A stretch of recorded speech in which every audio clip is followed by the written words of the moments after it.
आज का दंगल देश की सत्ता में नाखुशी की सियासत को लेकर है। तीसरी बार मोदी सरकार के मंत्रिपरिषद के गठन के साथ ही सभी विभागों के मंत्रियों ने अपना कामकाज शुरू कर दिया है। पीएम मोदी ने पहले 125 दिनों के प्लान पर मिशन मोड में काम करने की सलाह दी है, लेकिन इन दिनों बेगानी शादी में अब्दुल्ला दीवाना वाली सियासत नजर आ रही है, क्योंकि एनडीए के घटक दलों के मंत्रियों ने मोदी सरकार में कामकाज शुरू भी कर दिया है। अब किसी को कोई शिकायत भी नहीं है, लेकिन विपक्ष लगातार सवाल उठा रहा है कि महाराष्ट्र में एनडीए का घटक एनसीपी मोदी सरकार में शामिल नहीं है, तो शिवसेना के अंदर से कैबिनेट की कुर्सी को लेकर आवाज उठ रही है। उधर झारखंड में एजेएसयू को मंत्रिपरिषद में जगह नहीं मिली, तो उनके नेता भी अपनी नाराजगी जता रहे हैं। विपक्ष की ओर से नाराजगियों की खबरों पर कभी तंज किया जा रहा है तो कभी ताने दिए जा रहे हैं। महाराष्ट्र से लेकर बिहार तक इंडिया गठबंधन के नेता एनडीए के सहयोगियों को झुंझुना पकड़ाने की बात कर रहे हैं। 2-3 दिनों से चल रही इस सियासत को हवा तब और मिली है जब एनसीपी के स्थापना दिवस पर अजित पवार ने अपने चाचा शरद पवार की जमकर तारीफ की। महाराष्ट्र में विधानसभा चुनाव से ऐन पहले अजित पवार के ये बदले हुए सुर या महाराष्ट्र की राजनीतिक हवा का रुख बदलने के संकेत दे रहे हैं। ऐसी आशंका से भी बढ़ रही है क्योंकि महाराष्ट्र में इंडिया गठबंधन ने एनडीए को करारी शिकस्त दी है। इसके बाद शरद पवार ने कल ही कहा है कि पीएम मोदी उन्हें भटकती आत्मा कहते थे, वो भटकती आत्मा आगे भी उनका पीछा नहीं छोड़ने वाली। उधर बिहार में राजनीति ये चल रही है कि जिस नीतीश कुमार की बदौलत मोदी सरकार बन पाई है, उसे केंद्र में सिर्फ मछली पालन, डेयरी पालन जैसा मंत्रालय मिला। तेजस्वी यादव का कहना है कि निर्णायक भूमिका में होते हुए भी नीतीश कुमार बिहार को विशेष दर्जा दिला पाते हैं या नहीं, यही देखना होगा। दरअसल इंडिया गठबंधन के नेता बीजेपी पर सहयोगियों के साथ बराबरी का सलूक नहीं करने का आरोप लगाते हैं। उनका कहना है कि 71 मंत्रियों के मंत्रिपरिषद में बीजेपी के ही 60 मंत्री हैं, जबकि 5 सहयोगियों को एक कैबिनेट मंत्री मिला है। 5 सहयोगियों को कैबिनेट तक नहीं दिया गया।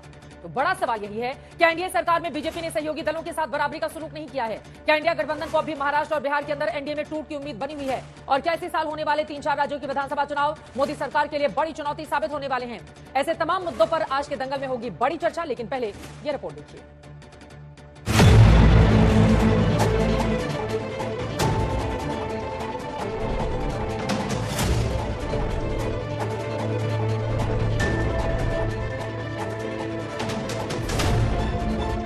दिल्ली में तीसरी बार मोदी सरकार बनी। अब की बार पहले दिन से मोदी सरकार मिशन मोड पर है। पहले दिन शपथ ग्रहण, दूसरे दिन मंत्रालय वितरण, तीसरे दिन चालू एक्शन। लेकिन विपक्ष क्या करे? ऐसा जनादेश मिला है कि जीत का एहसास भर हुआ, जीत हासिल नहीं हुई। सत्ता हाथ में आते आते फिसली तो सत्तासीनों में मतभेद का फेर चलाना शुरू किया। पोर्टफोलियो का डिस्ट्रीब्यूशन किया है, लगता है सभी आत्माएं अतृप्त है, खास करके एनडीए के उनके सहयोगी। अब एनसीपी की हालत तो बहुत बुरी हो गई है। तो अब एक सीट पे क्या देंगे? देने वाला भी क्या देगा और लेने वाला भी क्या लेगा?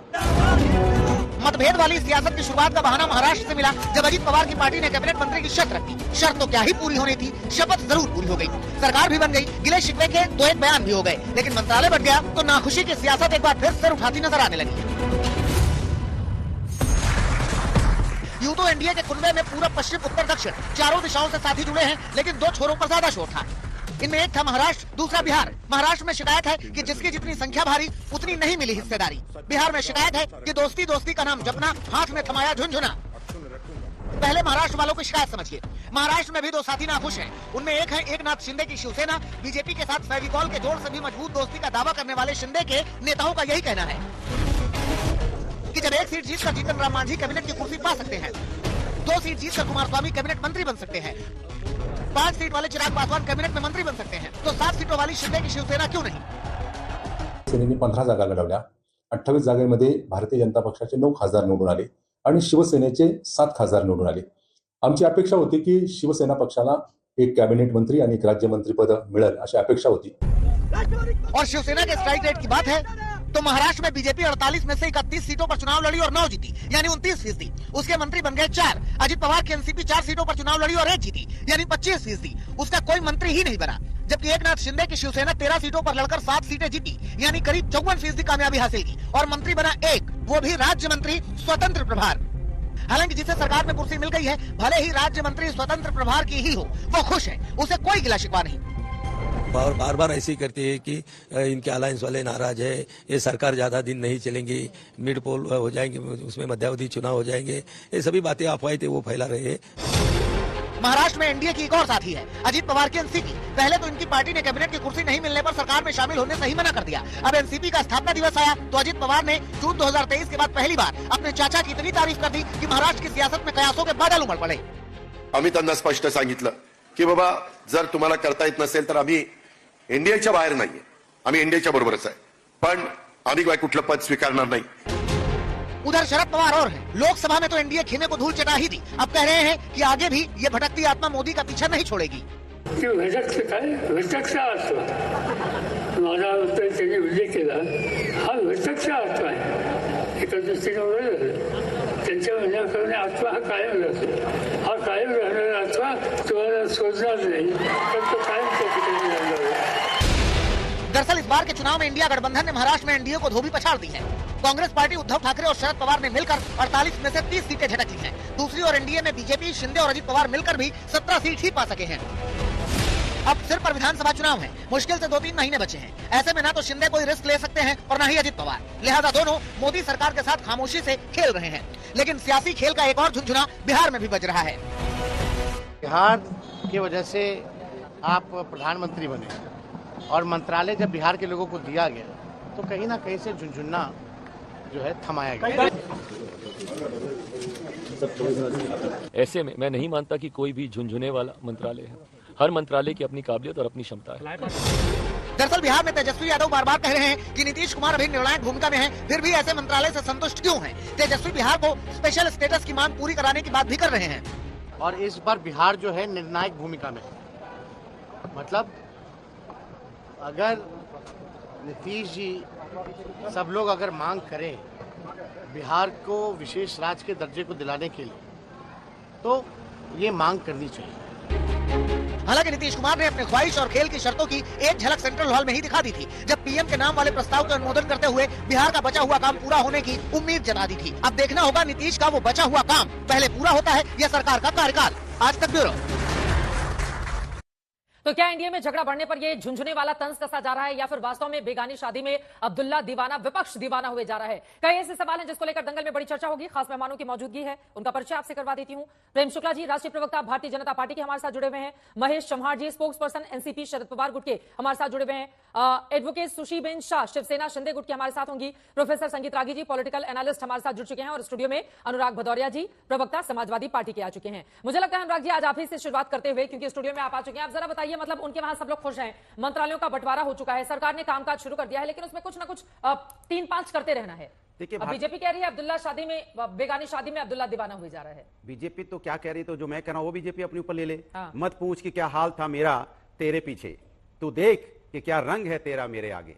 अब सवाल यह है कि जब इंडिया गठबंधन इतनी मजबूती से आया है और विपक्ष में ही सही, लेकिन भारतीय जनता पार्टी को सत्ता से रोक दिया है। अब भारतीय जनता पार्टी को पास कुछ कहने को नहीं है। अब वो बैसाखी पे है, 2 उनके सहयोगी दल उनके साथ हैं। अब सहयोगी दल उनको कितने दिन तक, क्योंकि सहयोगी दल का सम्मान तो ये कर नहीं सकते, इनकी आदत रही है। इनके साथ जो सहयोगी दल में आए, जैसे चिराग पासवान जी आज हैं उनके साथ, यही चिराग पासवान जी की पार्टी को 2 भागों में बांटने वाली यही भारतीय जनता पार्टी थी ना, उनकी झोपड़ी में आग लगाई थी। आज फिर उनको अपने साथ लिया, कब फिर उनके साथ दगा करेगी ये चिराग पासवान भी जानते होंगे। अरे वो तब भी हनुमान बताते थे ना, फिर हनुमान जी को इन्होंने हनुमान बताया तो उन्होंने क्या किया, उनका घर ही उनसे छीन लिया। याद होगा आपको, जो लोग नीतीश जी को आज नीतीश जी की तारीफ कर रहे हैं तो उनकी मानसिक स्थिति पर सवाल उठाती थी यही भारतीय जनता पार्टी, क्योंकि आज उनको सत्ता की जरूरत है तो नीतीश जी कर रही है। और जिस तरह से आपने देखा होगा नायडू जी के साथ भी, तो भारतीय जनता पार्टी ने किसी के साथ कभी कोई सम्मान नहीं किया है, ये सभी जानते हैं। इसलिए हम लोग कह रहे हैं, आप सिंधे गुट को ही देख लीजिए, उनको कैबिनेट मंत्री नहीं दी। एक आदमी एमपी जीत के आ रहा है, उसको तो स्वतंत्र प्रभार आप देने को तैयार है, लेकिन किसी के साथ एमपी है उनको आप कैबिनेट मंत्री नहीं दे रहे। आप नीतीश जी के साथ भी नहीं, तो ये सब उनको याद है। ये मुश्किल से रेंगते 3-4 महीना चल जाएगी, उसके बाद आप देखना सरकार खुद ही धड़ाम से गिर जाएगी, क्योंकि इनके बस की नहीं है देश में सबको साथ लेके चलने की, गठबंधन सहयोगियों को झुंझुना पकड़ा दिया प्रेम शुक्ला जी, और जितने भारी भरकम मंत्रालय हैं खुद बीजेपी ने रख लिए। देखिए, आपने शीर्षक लगाया बेगानी शादी में अब्दुल्ला दीवाना ही नहीं है, कपड़े अपने फाड़ रहा है और पत्थर भी फेंक रहा है सामने वालों पर। विवाह की बारात पर पत्थर फेंकने पर आमादा अब्दुल्ला, ऐसी दशा है। और अब सम्मान की बात आदरणीय अनुराग भदौरिया जी कर रहे हैं। 2004 में मुलायम सिंह यादव जी समर्थन लेकर गए थे और अमर सिंह को गेट क्रैशर कह के कैसे अपमानित करके भेजा गया था, हर किसी को याद है। सीबीआई को भेजकर 2008 में कैसे जबरदस्ती इनसे जो है समर्थन लिया गया था परमाणु समझौते के मुद्दे पर। ये शायद विस्मृत हो गया होगा, इनको विस्मृत हो गया होगा कि 2009 से 2014 तक समर्थन दे रहे थे, कुछ इनको नहीं मिल रहा था। और अभी मध्य प्रदेश के चुनाव के समय श्रीमान कमलनाथ कह रहे थे अखिलेश वकिलेश, और अजय राय किस तरह की इनके लिए भाषा का प्रयोग कर रहे थे। तो ये तो सम्मान होगा ना, अखिलेश वकिलेश जो है ये सम्मान सूचक शब्द जो है अनुराग भदौरिया जी के शब्दकोश में होंगे।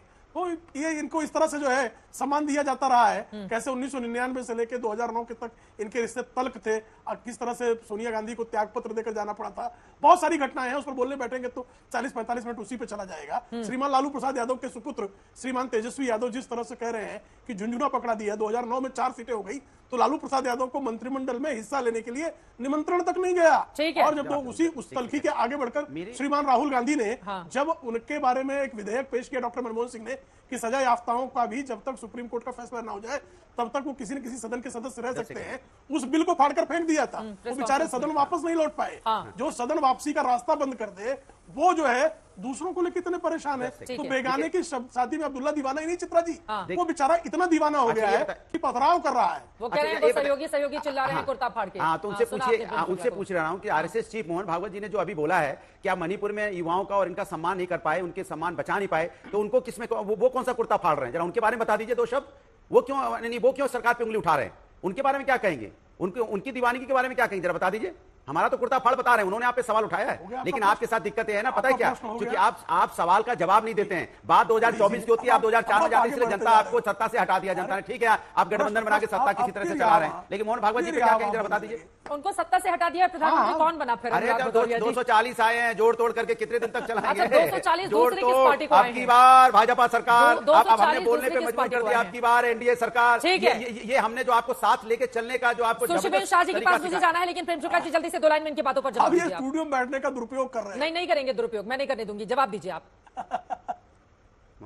जी देखिए, इनका प्रश्न क्या है मेरे समझ में नहीं आया, क्या पूछना चाह रहे हैं? मैंने कहा मोहन भागवत जी ने बोला है मणिपुर में आप लोगों के साथ न्याय नहीं कर पाए, तृतीय सत्र के समापन पर इस तरह का उद्बोधन देने की उनकी परंपरा है। फिर देखिए बीच में बोले नहीं बोलेंगे, बोलिए। पूजनीय सरसंघचालक जी की तृतीय वर्ष के जब समापन का सत्र होता है तो इस तरह से राष्ट्र के नाम पर जो हमारे स्वयंसेवक होते हैं उन स्वयं सेवकों को प्रशिक्षित करते समय तमाम सामाजिक विषयों पर अपनी राय रखते हैं। अब मणिपुर पर उन्होंने अगर अपनी राय रखी, और ये सत्य नहीं है क्या कि मणिपुर में कुछ लोगों ने हिंसा का सत्र जो है उन्होंने वहां प्रेरित करके मणिपुर को अशांत किया, ये सत्य है।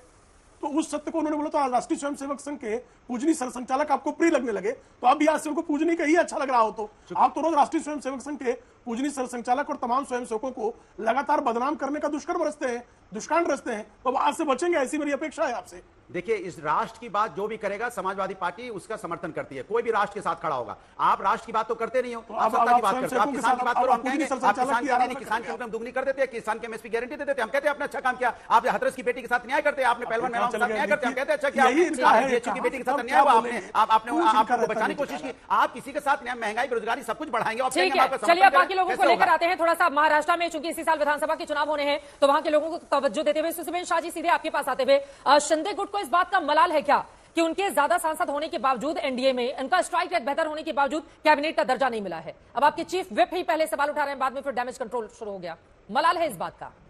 बिल्कुल नहीं, हमें बिल्कुल मलाल नहीं है। और मैं एक बार फिर आपको बताना चाहूंगी कि हमारे सम्मानीय chief minister Eknath Rao ji Shinde CM sir हमारे दिल्ली गए थे, तो वो पाठिंबा देने को गए थे, बिन शर्त देने को गए, ठीक है। और जो आपके जो भाई हैं जो स्टूडियो में उछल रहे हैं, उनको बोलो भाई इलेक्शन खत्म हो गया है, इलेक्शन खत्म हो गया, जुमलेबाजी अभी बंद कर दें। ये जो सरकार है जनमत की सरकार है, सहभाग की सरकार है, सब मिलजुल के सरकार चला रहे हैं। हमारा एजेंडा बड़ा क्लियर है। आज पहली कैबिनेट मीटिंग में प्राइम मिनिस्टर सर जी ने 20,000 करोड़ आवास योजना के लिए दिया है। आज तक सबसे ज्यादा लाभार्थियों के लिए, वेलफेयर के लिए जो किसी ने काम किया हो, जन कल्याण का काम किया हो, तो हमारे प्रधानमंत्री हैं। और बिल्कुल ना भूले कि एक बाजू सारा इंडिया अलायंस और एक बाजू सिर्फ हमारे प्रधानमंत्री। सीटों, आप लोकसभा की सीट तो देखिए क्यों चल रहे हैं। हमारी सरकार बन रही है, डंके की चोट पर बनी है, और हम आगे जन कल्याण का काम करते रहेंगे और विकसित भारत की ओर बड़ी मजबूती से चल रहे हैं। ये बड़ी बात उनकी ओर से कही जा रही है। मैं आऊंगी आपके पास, लेकिन उसके पहले महेश शर्मा जी का रुख करते हुए संगीत रागी जी से भी टिप्पणी लेनी है। एक मिनट जरा बोल लूं। बोलिए। मैं कब से कर कि भाई हमारी भारत ये साफ मिले हैं। थोड़ी तकनीकी दिक्कत आ रही है आपके फ्रेम में, वो फ्रीज हो रहा है, ऑडियो भी साफ नहीं हो रहा है। मैं फौरन आपके पास लौटूंगी जैसे ही ये तकनीकी दिक्कत दूर होती है। महेश शर्मा जी सीधे आपके पास आते हुए, अब मतलब सरकार उधर सज धज कर अपना कामकाज करने को तैयार है, कामकाज शुरू भी हो चुका है और आप लोग इसे इंतजार में है कि भैया फूट डालो, राज करो, किसी भी तरह से इन लोगों के भीतर फूट पड़ जानी चाहिए। महेश शर्मा जी, और अजित पवार ने बड़ी तारीफ की है अपने चाचा की, जरा उस पर भी बताइए क्या खिचड़ी पक रही है महाराष्ट्र में। चित्रा जी देखिए, हम कुछ फूट नहीं डाल रहे, लेकिन बात यह है कि कॉन्फ्लिक्ट ऑफ इंटरेस्ट है। अभी जैसे कि एनडी गठबंधन, मतलब इंडी गठबंधन नहीं बोल रहा हूं मैं, एनडी गठबंधन की बात करो जिन्होंने अभी सरकार बनी है, उनके जो घटक दल है और बीजेपी, उनमें कॉन्फ्लिक्ट ऑफ इंटरेस्ट है। जैसे कि इतने सारे मुद्दे हैं, जैसे कि मुस्लिम आरक्षण का मुद्दा हो, सीए का मुद्दा हो, एनआरसी का मुद्दा हो, यूसीसी का मुद्दा हो, बहुत सारे मुद्दे हैं, जाति आधार पर जनगणना का मुद्दा हो। इसमें बीजेपी इन मुद्दों पर चुनाव लड़ती है और अगर उन्होंने इन पर कॉम्प्रोमाइज किया तो उनको चुनाव में सफलता नहीं मिलेगी। और अगर ये मुद्दों को समर्थन जेडीयू ने और टीडीपी ने किया तो उनके राज्यों में जो चुनाव होंगे वो चुनाव में उनको सफलता नहीं मिलेगी। तो ये कैसे टिकेगा? ये कॉन्फ्लिक्ट ऑफ इंटरेस्ट है, ये पहली बात। दूसरी बात, बीजेपी की जो उन्होंने चुनाव लड़े वो नरेंद्र मोदी जी के चेहरे पर लड़े, नरेंद्र मोदी जी के गारंटी पर लड़े, फिर भी लोगों ने उनके कपड़े फाड़ दिए, उनको 303 से 240 तक लाके रख दिया। ये कपड़े किसने फाड़े? जनता ने फाड़े। पथराव किसने किया? जनता ने किया। आप देखिए वाराणसी में मोदी जी जो 4.5 लाख मतों से जीत के आते थे, 1.5 लाख मतों तक जनता ने उनको सीमित कर दिया। अयोध्या में राम मंदिर का निर्माण करने के बावजूद, जो उनका सबसे बड़ा मुद्दा था, उसके बावजूद अयोध्या में उनको हार माननी पड़ी। तो ये सब चीजें जनता देख रही है। अभी शिवसेना की प्रवक्ता कह रही थी कि 20,000 करोड़ दे दिए आवास योजना के लिए, लेकिन इतने लाखों करोड़ रुपए गए 5 साल में, 10 साल में उन्होंने बहुत सारी योजनाओं के लिए दिए, फिर भी जनता ने उनको 240 तक लाके रख दिया। तो ये हमें समझना होगा कि ये इतना आसान नहीं है। जो असली मुद्दे हैं वो मुद्दों पर अगर बात करें, उनका समाधान अगर गवर्नमेंट निकाले तो ही जनता उनको नेक्स्ट टाइम ज्यादा वोटों से चुन के देगी। आपको सभी को पता है, ये दोहराना नहीं चाहता, लेकिन महंगाई है, बेरोजगारी है, गरीबी है, बढ़ती असमानता है, कृषि संकट है, बहुत सारी चीजें हैं जिस पर बात होनी चाहिए और काम होना चाहिए। अभी आप मैं जवाब ले लेती हूं, आपने कई सवाल उठाए हैं, उसके बाद मैं लौटूंगी आपके पास। संगीत रागी जी, उन्होंने महत्वपूर्ण मुद्दों को एड्रेस किया है। उन्होंने कहा है कि अगर बीजेपी एनडीए का यह हाल हुआ है तो उसके पीछे कई कारण गिना रहे हैं और बता रहे हैं कि अभी भी महंगाई और रोजगार बड़ा मुद्दा है जिसको एड्रेस सरकार की ओर से नहीं किया जा रहा है। संगीत जी देखिए चित्रा जी, निश्चित तौर पर मुद्दे चुनाव को प्रभावित करते हैं, लेकिन जो जातीय फैक्टर है वो सबसे महत्वपूर्ण मुद्दा रहा है। जातीय समीकरण सबसे महत्वपूर्ण मुद्दा रहा है जो भारतीय जनता पार्टी को उत्तर प्रदेश और महाराष्ट्र में सीटों को कम करने में बहुत बड़ी भूमिका अदा की है। दूसरी बात, जब तक ये गठबंधन की सरकार चल रहेगी, विपक्षी दलों का काम ही है फूट डालने की ताकि ये गठबंधन बिखर जाए। ये भारतीय जनता पार्टी के नेतृत्व पर निर्भर करता है कि वो कैसे इसको संभाले रहे हैं। लेकिन एक बात तो बहुत साफ है, ये सत्ता भी जो है ना सांप सीढ़ी का खेल होता है। हम लोग लूडो खेलते थे जिसमें सांप अंतिम तक पहुंचता, काट लेता है तो आकर के वहीं पर खड़ा हो जाता है। कांग्रेस और विपक्षी दलों के लिए भी ये भी ध्यान देने की जरूरत है। तमाम झूठ, तमाम फरेब, तमाम जॉर्ज सोरेस के अभियान के बावजूद भी वो भारतीय जनता पार्टी के जितनी सीटें अकेले लाई उतना तमाम विपक्षी पार्टियां भी मिलकर के नहीं ले पाई। तीसरी बात एक जानना चाहता हूं, एक बात मेरे मित्र कह रहे थे कि राष्ट्र की बात जहां भी होगी हम साथ खड़े होंगे। नहीं भाई साहब, आप अतीक अहमद के साथ खड़े होते हैं, आप मुख्तार अंसारी के साथ खड़े होते हैं क्योंकि आपको उन मुसलमानों का वोट चाहिए। तो ये तो करीब कम से कम बरगलाने की कोशिश मत कीजिए कि आप मुद्दों के साथ खड़े होते हैं। यदि मुद्दों के साथ खड़े होते हैं तो कांग्रेस का ट्रैक रिकॉर्ड बेरोजगारी और महंगाई के मामले में तो पिछले सरकार बहुत खराब था, करप्शन के मामले में तो बहुत ही खराब था। तो ये तो मत कहिए कि गवर्नेंस के कारण जो ये चीजें हो रही हैं। एक और बात जो परम पूजनीय सरसंघचालक जी ने अपने उद्बोधन में राष्ट्र के अपने स्वयंसेवकों और राष्ट्र के नाम है, उन्होंने कहा कि आपने चुनाव है, ये प्रतिस्पर्धा है। ये कोई बड़ी पहली बात नहीं है। हमेशा संघ ये बोलते रहता है कि जो है वो मतभेद होना चाहिए, मनभेद नहीं होना चाहिए, प्रतिस्पर्धा होनी चाहिए, दुश्मनी नहीं होनी चाहिए। लेकिन ये कैसी दुश्मनी है कि एक जीता हुआ प्रधानमंत्री, एक जीता हुआ कोalition, एक प्री पोल कोalition आया है और सत्ता की भागीदारी में सत्ता में शपथ ले रहे हैं प्रधानमंत्री, तो उसमें विपक्ष की पार्टियां उसका बहिष्कार करती हैं। ये देश की इनटॉलरेंट राजनीतिक संस्कृति को जन्म देने वाला कौन है? इस देश को इस प्रकार की राजनीतिक संस्कृति का जन्म जो है वो कांग्रेस पार्टी ने दिया, समाजवादी पार्टी ने दिया और बाकी अन्य पार्टियां जो क्षेत्रीय पार्टियां। और एक अंतिम बात कह देना चाहता हूं, परम पूजनीय सरसंघचालक जी ने ना तो भारतीय जनता पार्टी की सरकार की शिकायत की, एनडीए की उन्होंने पूरी प्रशंसा की, साथ में बस इतना ही जोड़ा कि आप झूठ का सहारा नहीं लें। आरक्षण पर झूठ का सहारा किसने लिया था? कांग्रेस पार्टी ने लिया था।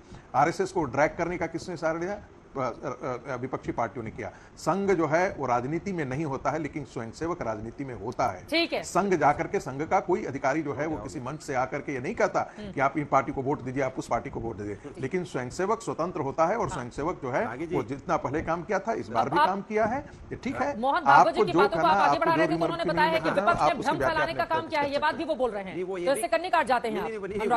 वो तो लूडो खेल रहे हैं, लूडो खेलते ही रह गए। सांप सीढ़ी का खेल जनता ने वोट के माध्यम से डसा था 400 पे नारा दे रहे थे, 240 पे लुढ़का दिया। ये आप समझ नहीं पाए, इसलिए कह रहे हैं ना सांप सीढ़ी का। मैं बात कह रहा हूँ, और झूठ का सहारा, झूठ का वो सही कह रहे हैं कि झूठ का सहारा नहीं लेना चाहिए। झूठ का सहारा तो भारतीय जनता पार्टी लेती है। क्या क्या झूठ नहीं बोला उसने, जो वादे किए थे सब झूठे ही थे ना। मेरी बात पार्टी है जिसने झूठ का सहारा, अभी संचालक की बात करें तो 1984 में जब पूर्ण बहुमत मिला था कांग्रेस पार्टी को, उसके बाद से 14-19 छोड़ दे तो पहली बार है 240 सीटें गठबंधन में किसी को मिला हो। आपके कान में आवाज नहीं आती? अब की बार 400 पार याद आता है? बिल्कुल आता है। शाम तक वहाँ पे आपके वहाँ लिखा आता था 400 पार, और ऊपर प्रश्न लगा रहा था हर जगह 400 पार। आंख खोलो 400 पार, आंख बंद करो 400 पार। चिल्लाते चिल्लाते कहां पे आ गए 240 पे? जनता के साथ झूठ किसने बोला? जनता के साथ झूठ भारतीय जनता पार्टी ने वादा किया था, हम आएंगे इनकम दोगुनी करेंगे। किसानों को किया था क्या? इसलिए किसान ने आपको 240 पे पहुंचा दिया। आपने क्या कहा था? हम आएंगे तो यहाँ पे खुशहाली होगी, महंगाई खत्म हो जाएगी। मैं मान लेती हूँ आपकी बात। दिया किसको, किसके ऊपर भरोसा जताया है? प्रधानमंत्री पद की शपथ किसको दिलाई है जनता ने? 240 पे लाके खड़ा कर दिया है 400 की बात करने वाले लोग। और सुनिए, उत्तर प्रदेश में 33 पे लाके खड़ा कर दिया, जहां पे 80 के 80 जीत रहे थे, जहां पे यूपी वाला मामला गंभीर है। यूपी वाला मामला गंभीर है, लेकिन अगर देश की बात होगी तो देश में किसको दिया है? प्रभु राम के नाम की राजनीति कर रहे थे ना, और कहते थे प्रभु राम को हम लेके आए हैं। प्रभु राम ने कहा पूरे विश्व को हम बनाने वाले, पूरे ब्रह्मांड को हम बनाने वाले, बीजेपी वाले हमें लेके आए हैं, इसलिए उन्होंने अयोध्या से हरा दिया। क्योंकि आप प्रभु राम ने कहा मेरे नाम पे राजनीति नहीं, मेरे बच्चों के बारे में सोचिए। आपके बच्चों के बारे में नहीं सोचा। प्रभु राम के नाम पे हम राजनीति नहीं करते, मेरा आस्था का विषय है। आप राजनीति कर रहे थे, इसलिए उन्होंने आपको अयोध्या हरा दिया। अब अयोध्या हरा दिया तो आप आना खोज रहे हो इधर उधर। एक बड़ी खबर आ रही है, उसकी बात प्रेम शुक्ला जी आप जवाब दीजिएगा अनुराग जी की बातों पर। जीत के बाद पहली बार राहुल गांधी रायबरेली पहुंचे हैं। ये बड़ी खबर आपको दे दें, रायबरेली से शानदार जीत राहुल गांधी ने हासिल की है। आपको बताते चले कि इसके पहले लगातार सोनिया गांधी वहां से जीतती रही, इस बार शानदार तरीके से राहुल गांधी ने जीत हासिल की है। और धन्यवाद सभा में राहुल गांधी इस वक्त पहुंच चुके हैं। जो बड़ी जानकारी इस वक्त निकलकर सामने आ रही है, वहां पर लोगों को उनकी ओर से संबोधित भी किया जाएगा। अब उस संबोधन में किस तरह से आभार जताते हैं वहां की जनता का रायबरेली की, ये देखना महत्वपूर्ण रहेगा। आभार सभा में फिलहाल राहुल गांधी पहुंच चुके हैं, प्रियंका गांधी भी पहुंच चुकी हैं, और ये दोनों आभार सभा में जाएंगे और उसके बाद वहां की जनता का धन्यवाद ज्ञापित करते हुए दिखाई देंगे। ये बड़ी जानकारी इस वक्त की निकलकर सामने आई है।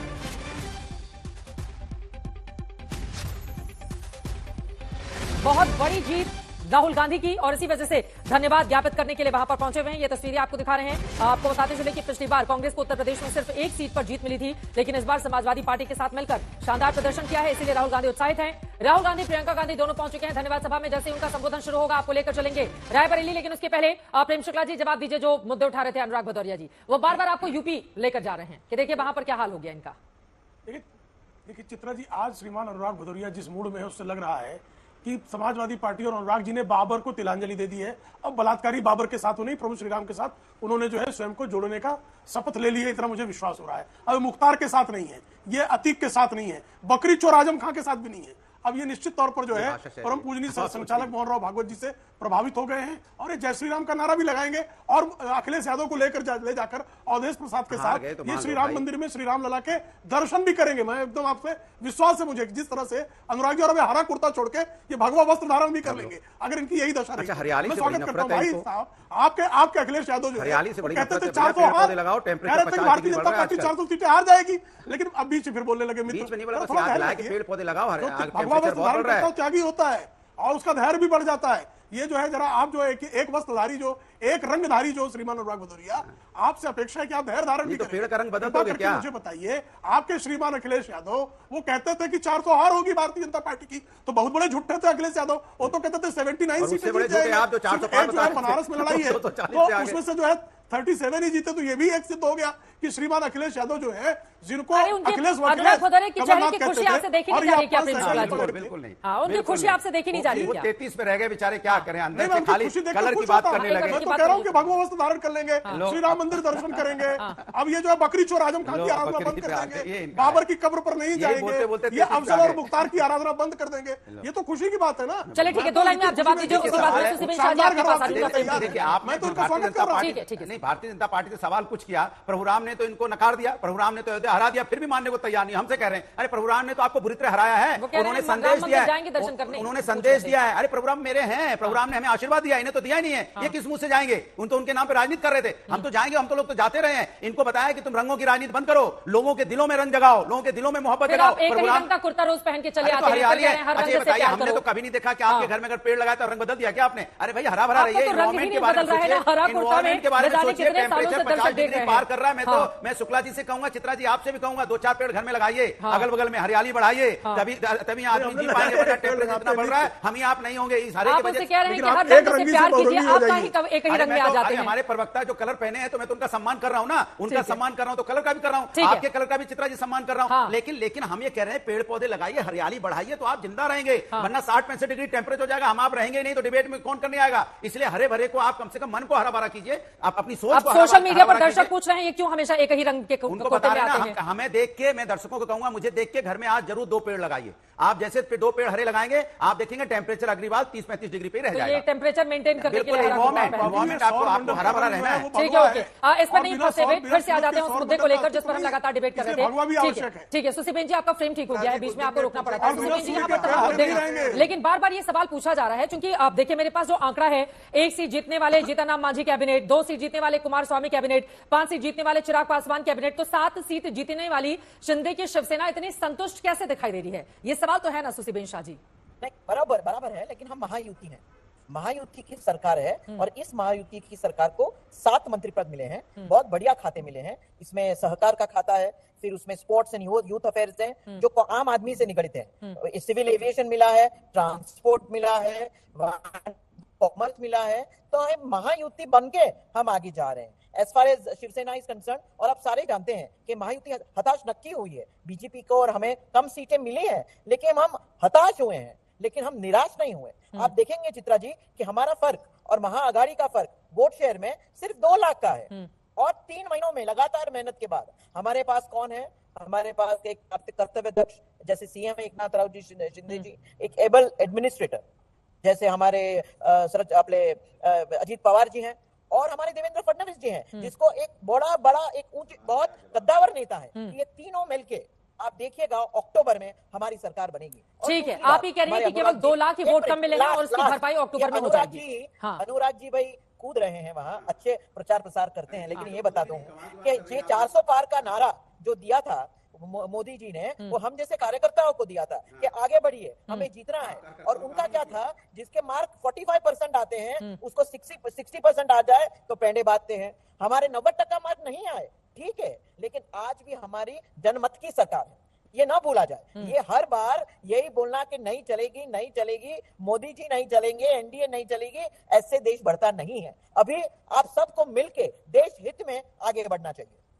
लेकिन महाराष्ट्र में जिस तरह की स्थिति, बार बार सुसीबेन जी छोटा सा जवाब मैं चाहूंगी, क्या वो चिंता की बात नहीं है एनडीए के लिए? बार बार इस तरह की खबरें आती हैं कि भैया शिंदे गुट के कई ऐसे सांसद हैं जो उद्धव गुट के संपर्क में हैं, कई ऐसे विधायक हैं जो उधर जाना चाहते हैं, इस तरह की खबरें अक्सर सामने आती हैं। बिल्कुल नहीं, बिल्कुल नहीं। एक बात समझ लीजिए मेरी बहन, मेरी और हमारी और बीजेपी की शिवसेना गठ जो सही शिवसेना है, द रियल शिवसेना, और बीजेपी के नेचुरल अलायंस है। हमें जो शिवसेना के वोट हैं, जो हिंदू वोट हैं, जो मराठी जन का वोट है, जो महाराष्ट्र का वोट है, 40-70% हमें मिला है। उद्धव जी को क्या मिला? कांग्रेस का वोट मिला और माइनॉरिटीज को वोट मिले। तो अभी वो डर रहे हैं कि भैया हमारा कोर वोटर छूटा जा रहा है, हमारा कोर बेस छूटा जा रहा है। ठीक है, वो भी क्यों ऐसा हुआ? अफवाह पसरा के। कभी बोला ना जाए कि हमारी मोदी सरकार जो जब हम मोदी नंबर 2 जैसे सरकार चला रहे थे, तभी भी 400 सीट थी हमारे पास। हमने कभी कॉन्स्टिट्यूशन की बदलाव नहीं चाहिए, अफवाह फैला के ये लोग जीते हैं। ठीक है, लेकिन अभी मौजूदा परिस्थिति 48 में 17 आपके हैं, 30 उनके पास है। लेकिन महेश चमार जी, अब सीधे आपके पास आते हुए आप लोग इतने खुश हुए जा रहे हैं, वो कह रहे हैं कि अफवाह फैलाकर आरक्षण के मामले में इन लोगों ने जीत इस बार हासिल की है, और 3 महीने के बाद जब विधानसभा के चुनाव होंगे तो 2 लाख का ही मार्जिन है, उसको हम आसानी से पार पा लेंगे। और महेश चमार जी, एक और बात है, देखिए बार बार जो नैरेटिव बनाया जा रहा है, चूंकि शिंदे साहब खुद मुख्यमंत्री हैं, वहां पर 50 से कम विधायक हैं उनके, 105 विधायकों वाली भारतीय जनता पार्टी है, लेकिन उसके डिप्टी सीएम बनाए गए हैं। अजित पवार के पास भी उतनी संख्या नहीं है, वो भी डिप्टी सीएम बनाए गए हैं। तो यहाँ पर वहां इधर मेंटेन किया गया है, आप मुख्यमंत्री बने रहिए भैया, बाकी लोग डिप्टी सीएम, यहाँ कैबिनेट में जिनको जरूरी लगा उनको जगह दे दी गई है। तो इसको लेकर कितने उत्साहित आप लोग? आप सही कह रही हैं, उनको मुख्यमंत्री बस एक सेकंड, उनका भी समय आप ले जाएंगे। एक सेकंड, आप उन्होंने सही संदेश दे दिया, हमने देखो आपको मुख्यमंत्री बनाया, यही बने रहो, मंत्री पद आपको नहीं मिलेगा, यही सब दे दिया जाए। वो कह रहे हैं कि सब दे दिया जाए, तो कह रहे हैं, इसलिए बहुत सारे सलाह। ठीक है, अब गौर से सुन रहे हैं प्रेम शुक्ला जी, जवाब देंगे। महेश चमार जी, ये सवाल आपसे था, प्लीज आप जवाब दें। ओके, चित्रा जी, देखिए अभी शिवसेना की प्रवक्ता कह रही थी कि अफवाह फैला के जो भी मत मिले हैं, मैं ये बोलना चाहता हूँ कि यहाँ पर उनके शिंदे गुट के 13 सांसद थे, 13 में से वो 7 पर आ गए, और बीजेपी के महाराष्ट्र में 23 सांसद थे, 23 में से वो 9 पर आ गए। तो अगर शिवसेना को माइनॉरिटी और कांग्रेस के मत मिले तो इनके मत गए कहाँ? इनके जो 13 से 7 आए वो कैसे, और 23 से बीजेपी के 9 हो गए वो कैसे? तो अभी इनको तो हिंदुओं को और मराठी को भी वोट्स नहीं मिल रहे। ये तो इसका मतलब होता है, इनकी भाषा में बात करनी है। तो दूसरी बात करनी है कि अभी ये सीएम मुझे तो हंसी आ रही है, ये सीएम पद जो है ना एकनाथ शिंदे जी का, वो 4 महीने के लिए बाकी है। अगर आप ये कहती हो कि उनको सीएम पद रखा है और फिर बाद में उधर एक राज्य मंत्री का स्वतंत्र प्रभार दिया है सेंटर में, तो 4 महीने बाद जब इनका सीएम का पद जाएगा तब क्या इनको और 2 कैबिनेट मंत्री पद दिए जाएंगे सेंटर में? तो ये सब बातें सही नहीं है, इनको मानना होगा। इनका घमंड, इनका अहंकार अभी भी कम नहीं हुआ है। मैं प्रेम शुक्ला जी से पूछना चाहता हूँ, कल मोहन भागवत जी ने जो नसीहत दी है कि झूठ नहीं बोलना चाहिए और घमंड नहीं रखनी चाहिए, ये किसके लिए दिया है? किसकी तरफ उंगली जाती है? आप किसी से भी पूछिए, उनको पता चल जाएगा ये किसको कहा गया है कि झूठ नहीं बोलना चाहिए और घमंड नहीं करना चाहिए। मोहन प्रधानमंत्री जी को कहा, भाषा बोलेंगे। बीजेपी पूछ रही है, समझ गए, विपक्ष है जो राष्ट्र की बात कर रहा है। ठीक है, बोले प्रेम सत्ता की शुक्ला बात जी। कर रहे हैं। हाँ, प्रेम शुक्ला जी, सभी के सवाल आपसे ही हैं। मोहन भागवत जी की नसीहत के बारे में बात करें। महेश जी तो बहुत अच्छी बातें कर रहे हैं। अब महेश जी सुन लीजिए, जिन श्रीमान शरद पवार को कभी एक कार्यकाल कांग्रेस ने नहीं पूरा करने दिया, जिन शरद पवार से 2009 में गालियां देकर स्टूडियो में गालियां एक मंत्री ने दी और उसके बाद उनको जो है उनसे एक मंत्रिमंडल का एक बड़ा विभाग छीन लिया गया, उन शरद पवार को बारंबार अपमानित करने वाले और पृथ्वीराज चौहान ने शरद पवार के तमाम संस्थाओं के खिलाफ आपराधिक मामले दर्ज करने के निर्देश दिए। उस अपमान के बाद भी आप शरद पवार उनके साथ बने रहे, इस पर आप प्रसन्न हो रहे हैं और आप एकनाथ शिंदे जी को नसीहत दे रहे हैं। वाह वाह, अच्छी बात है। जिन शरद पवार जी के बारे में उनको जो है डिफेंस मिनिस्ट्री में वो दाऊद इब्राहिम के लोगों को लेकर चल रहे थे, ये आरोप कांग्रेस के मंत्री अर्जुन सिंह ने लगाया। मेरा आरोप नहीं है। दाऊद इब्राहिम जैसे शूट आउट के अभियुक्तों को डिफेंस मिनिस्ट्री के विमान में लेकर श्रीमान शरद पवार प्रवास कर रहे थे।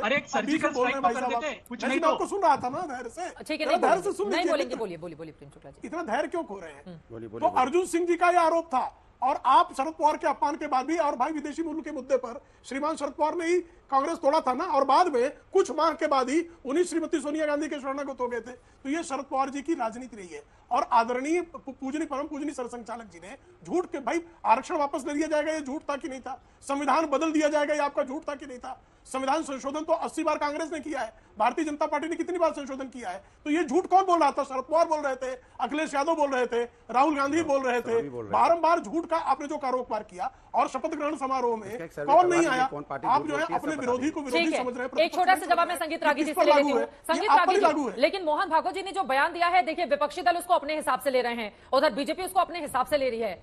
अब जिसने जो चश्मा लगाकर रखा हुआ उसी के हिसाब से वो उनके बयान को तौल रहा है। ज्ञान तो सही दिया ना मणिपुर की बात की, आप अपने हिसाब से चित्रा जी आप ही बचा रहे हैं। अरे अब अनुराग भदौरिया जी, अब रोना रो, अब तो बंद कर दीजिए महाराज। 37 सांसदों वाली पार्टी हो गए हैं, इनका ऑडियो डाउन किया जाए, संगीत रागी जी को बोलने दिया जाए। तो आप इतने बड़ी पार्टी हो गए हैं, बोले संगीत जी। देखिए चित्रा जी, होता क्या है कि विपक्ष और भारतीय जनता पार्टी दोनों के लिए आश्चर्यजनक करने वाला यह परिणाम था। विपक्ष ने सोचा नहीं था कि उसको इतना ज्यादा संख्या आ जाएगी, इसलिए आज वो अतिरेक खुशी के अतिरेक में है। और भारतीय जनता पार्टी ने ये नहीं सोचा था कि उसे इतनी सीटें कम आ रही हैं, इसलिए भारतीय जनता पार्टी 240 सीटों को लाने के बावजूद भी आज दुखी है, इस पर कोई दो नहीं है। और दूसरी बात, जहां तक सरसंघचालक जी की बात का सवाल है, तो ऐसे समय पर, दशहरा के मौके पर और ऐसे मौके पर वो राष्ट्र के नाम पर संबोधन करते हैं, उसमें सारी बातों पर वो चर्चा करते हैं। और ये पहली बात नहीं हो रहा है, हमेशा वो बात करते हैं। एक अच्छे स्वयंसेवक का क्या गुण होना चाहिए? एक अच्छे स्वयंसेवक में विनम्रता होनी चाहिए, एक अच्छे स्वयंसेवक में सदाचार होना चाहिए, एक अच्छा स्वयंसेवक जो है वो हमेशा झूठ नहीं बोलेगा। ये सब बातें तो हमेशा जो कोई भी उस जगह पर बैठा हुआ है वो आप उसी तरीके से बोलता है। अब इसे कहीं भारतीय जनता पार्टी पर आरोपित कर देना, या उनकी वो राजनीति कर रहे हैं, भारतीय जनता पार्टी कह रही है, मैं भी कह रहे हैं, मैं भी कह रहा हूँ कि भाई सारी की सारी भारतीय विपक्ष के सारे जो कैंपेन की बुनियाद है वो तो झूठ पर आधारित में रहता है। कौन पार्टी झूठ बोलती है, कौन जनता के साथ अन्याय करती है, कौन पार्टी हमेशा समाज के साथ अन्याय करती है। रोकना पड़ा है। राहुल गांधी इस वक्त रायबरेली में बोल रहे हैं, सीधे राहुल गांधी से ज्यादा कोई घमंड में है भाई, राहुल गांधी से ज्यादा कोई घमंड में रहता है भाई। ऑडियो इस वक्त राहुल गांधी का नहीं आ रहा है, जैसे ही ऑडियो आएगा आप तो पहुंचाएंगे रायबरेली में। वहां पर धन्यवाद सभा में राहुल गांधी इस वक्त वहां की जनता को संबोधित करते हुए शानदार जीत कर राहुल गांधी रायबरेली से संसद भवन पहुंचे हैं। सुन लेते हैं राहुल गांधी को। जीत करवाई इस बार, जैसे प्रियंका ने कहा, कांग्रेस पार्टी रायबरेली में, अमेठी में, उत्तर प्रदेश में, बाकी हिंदुस्तान में एक होकर लड़ी। और मैं समाजवादी पार्टी को कहना चाहता हूं कि इस चुनाव में उत्तर प्रदेश में आपका हर एक कार्यकर्ता कांग्रेस पार्टी के कार्यकर्ता से मिलकर एक साथ लड़ा। मैंने सोचा कि ये क्यों हुआ, कि पहली बार मैंने देखा कि इंडिया गठबंधन, अलग अलग पार्टियां, कांग्रेस का हर कार्यकर्ता, समाजवादी पार्टी का हर कार्यकर्ता, डीएमके का हर कार्यकर्ता एक साथ खड़े होकर लड़ गए। पहले